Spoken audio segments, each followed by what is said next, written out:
Assalamu alaikum everyone. Welcome to Monza Farms.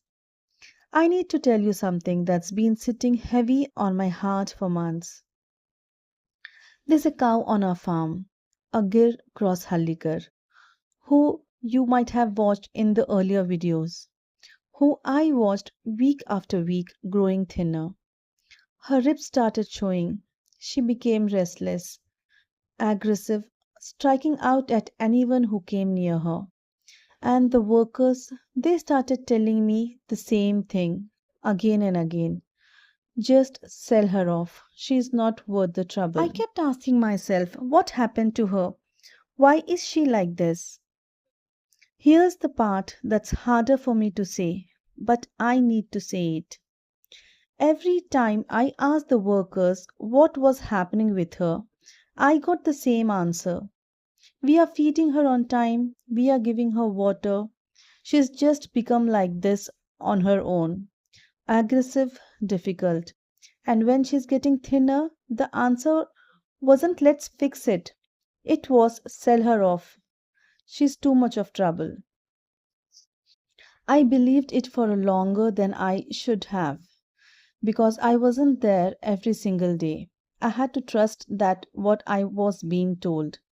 But when I look back at the CCTV footage, when I look at how she is now, I don't believe anymore that this was her being difficult. I believe she was neglected. I believe she wasn't fed the way I was told she was.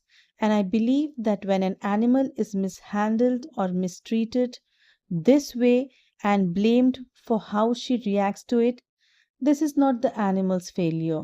This is failure of the people who were trusted to care for her.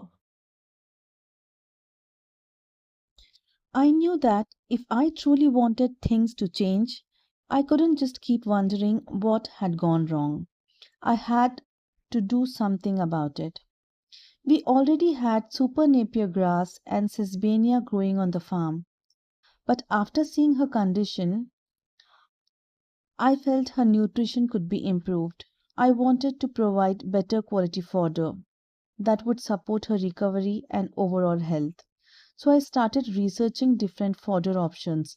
And then when I came across Bajra Hybrid Napier, that is BNH-10, it was recommended for its high yield, good nutritional value, and suitability for dairy animals.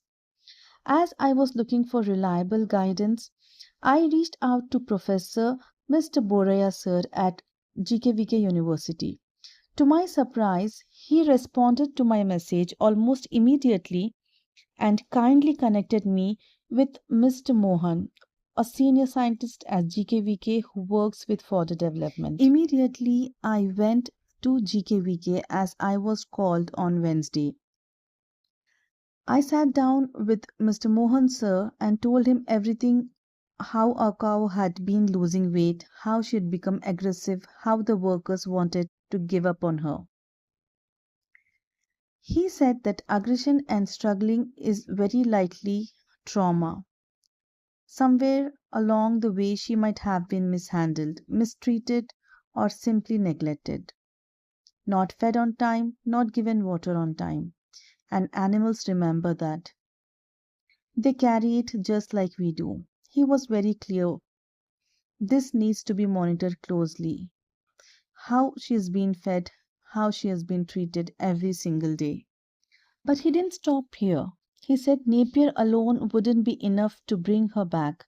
She needed protein-rich feed alongside it, like cowpea and few other fodder grasses.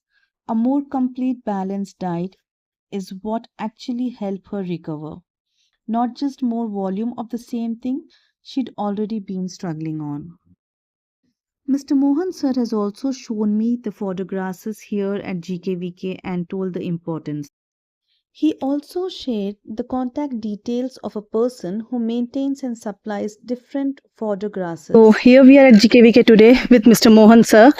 As I was facing a problem with my cow fodder, I came to the experts to take their advice. So what would you say, which fodder is best for my desi cows, as I'm having a natural farm in Madaksara? Okay, it's a very nice questions that you are asking, madam. Actually, animal ration is also like our human being diet. Okay, we need to feed them a very quality fodder material, because nowadays, because of usage of the chemicals and the chemical fertilizers and plant protection chemicals, whatever the feeds that we are feeding to the animal, that is of very inferior in quality. Because of that reason, there are exclusive fodder crops and varieties of fodder crops. We are having the very huge diversity in forage crops also. And in that, depending upon the type of the animals, whether it is the small ruminants or the large ruminants or the desi animals or the crossbreed animals or whatever, based on their requirement and based on size of the herd, we should choose the fodder crops. In fact, in the fodder crops, broadly we can categorize it into two types. One is cereal based and another one is pulse based. In the cereal based, all the grasses that what we are seeing, that will come. And in the pulse based or legume based, we also having more than dozens of forage crops. And they give a very good quality balanced diet to the animals. And whenever we are doing this dairy farming, we should properly intermix this cereal crops with the pulse crops, and we should feed on regular basis. That is what is recommended. Rather going for the any grasses or the any pulses feed crops, which gives you the huge yield, continuously feeding the same type of such foodstuffs is not a ideal one for the overall body development and reproduction capability of the animal. Thank you so much, sir. Okay, thank you so much. You are planting this, it should be in slant mode. Okay. You should not plant like Straight, this. slant. And this bud should looks upward. Okay. This bud. If you plant it like this, it will not going to germinate. So, but people say to plant it horizontal, no, sir? Like this, huh? Yes. No. Yes. You have to plant it slant. How many nodes should go inside? One node should go into the soil, and another node should be on the above the soil. Actually, this whatever the nodes goes into the soil, that will emerges the roots, and it will emerges the sprout. Okay. That is how you have to. Mr. Mohan Sir also showed us the correct method of planting the Bajra Hybrid Napier slips so that they establish well and give good yield. We then packed all 2000 slips, each costing us just ₹2, and loaded them in a vehicle for the journey back to Monza farms. Not that everything would fix itself overnight, but that finally I had a real plan, backed by science, backed by someone who spent his life understanding what these animals. Sir, ನಮ್ಮ ಹತ್ರ ಒಂದು ಗಿರ್ಕಾವ್ ಇದೆ sir. ಅದು like it has become aggressive. ವರ್ಕರ್ಸ್ಗೆ ಬಹಳ ಕಷ್ಟ ಆಗ್ತಾ ಇದೆ ಅದು ಕೇರ್ ಮಾಡಿಗೆ, ಮೇಂಟೆನ್ಸ್ ಮಾಡಿಗೆ. ಅದ್ರ ಬಗ್ಗೆ ಇದನ್ನ ಹೇಳ್ತೀರಾ ಸರ್? How to maintain? ನಾವು ಏನು ಹಸುಗಳಿದಾವೆ, ಹಸುಗಳ ಕುಟುಂಬದಲ್ಲಿ ಅತ್ಯಂತ ಮನುಷ್ಯ ಸ್ನೇಹಿ ಹಸು ಅಂದ್ರೆ ಗಿರ್ ಹಸು. ಹಸು ತುಂಬಾ ಮನುಷ್ಯನಿಗೆ ಸ್ನೇಹಮಯವಾಗಿರುತ್ತೆ. ಬಟ್ ಏನು ಅಂದ್ರೆ ಅದಕ್ಕೆ ಯಾವಾಗ್ಲೂ ಕೂಡ ಅದಕ್ಕೆ ಹೊಡಿಯೋದಾಗ್ಲಿ ಅಥವಾ ಟೈಮ್ಲಿ ಅದಕ್ಕೆ ಏನೋ ಇದು ಮೇವುಗಳನ್ನೆಲ್ಲ ಹಾಕೋದಾಗ್ಲಿ ಅಥವಾ ಮೈ ತೊಳಸೋದಾಗ್ಲಿ ಇಂಥದ್ನೆಲ್ಲ ಮಾಡದೇ ಇರುವಾಗ ಅದೊಂದು ಅಗ್ರೆಷನ್ ನ ಬೆಳೆಸ್ಕೊಳುತ್ತೆ. ಯಾವತ್ತೂ ಕೂಡ ಮನುಷ್ಯ ಅದ್ರ ಜೊತೆ ಇಂಟಿಮೇಸಿ ಬೆಳೆಸ್ಕೊಬೇಕು. ಇವಾಗ ಆಗಿಂದಾಗೆ ಕೈ ತಿಂಡಿಗಳನ್ನ ಕೊಡೋದಿರ್ಲಿ ಅಥವಾ ಟೈಮ್ಲಿ ಆಗಿ ಅದಕ್ಕೆ ಮೇವು ಹಾಕೋದಿರ್ಲಿ, ಮತ್ತೆ ಅದಕ್ಕೆ ನೀರ್ ಕೊಡೋದಿರ್ಲಿ ಅಥವಾ ಮೈ ತೊಳೆಯೋದಿರ್ಲಿ, ಇಂಥದ್ನ ಮಾಡ್ಬಿಟ್ಟು ಅದ್ರ ಜೊತೆ ಸ್ನೇಹಮಯವಾಗಿ ಇದ್ರೆ ಅದರಷ್ಟು ನಿಜವಾಗ್ಲೂ ಪೆಟ್ ಅನಿಮಲ್ ಇನ್ನೊಂದಿರೋದಿಲ್ಲ. ಆಕ್ಚುಲಿ ಗಿರ್ಕವ್ ಬೇರೆ ಎಲ್ಲಾ ತಳಿಗಳಕ್ಕಿಂತ ಬಹಳ less ferocious and very human friendly animal. Okay, thank you sir. Thank you. I can't thank Mr. Boraiah Sir and Mr. Mohan Sir enough for their time, for their patience with all my questions, and for giving me advice that I know is going to make a real difference at my farm. We came back home with 2000 Napier slips for a quarter acre, and honestly a lot more clarity than when we left.